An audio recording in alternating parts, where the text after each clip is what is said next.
Trevor, to be honest with you, I see a Supreme Court petition. And this is because of some of the questions and lessons that we have been able to not only see but also learn from 2013 and 2017.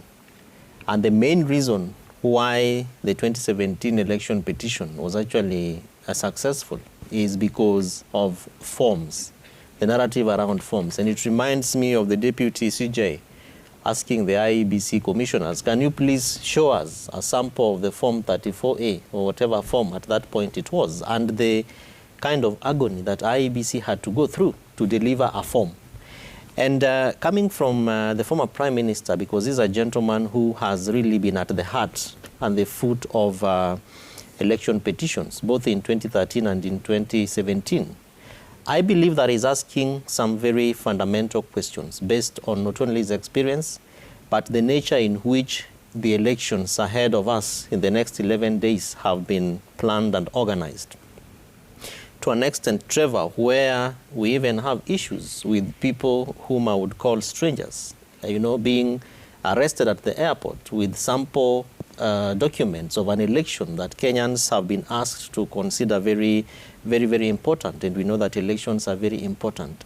So what, therefore, in my view, IEBC needs to do is probably grant the meeting. I know it will be quite a heinous task on the part of IEBC to squeeze in within their calendar. Of course, they are training presiding officers, the ROs, the electoral officials this week. And so I don't think they have good time. But of course, if they can be able to be at the airport with all the other stakeholders, including Azimio La Umoja, why not meet 4 people and consider even having a simulation process? Because Trevor, IEBC has been undertaking simulation processes, not just at Bomas of Kenya.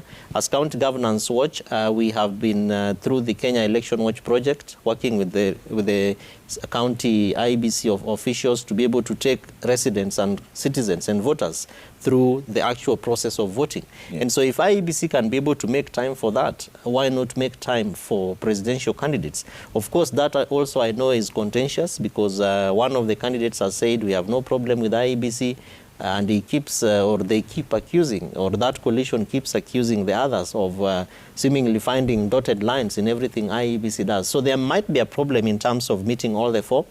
But I believe that for what we call free, fair, accountable, transparent, effective, and an efficient election, IEBC needs to consider having a meeting with the candidates, or at least their representatives, as we can see, so that, Trevor, I know that there are people who are keen, and because Kenya is a highly litigious country, some people are keen to begin to collect evidence. And our constitution is very strong in Article 101 to give sovereign power to the people.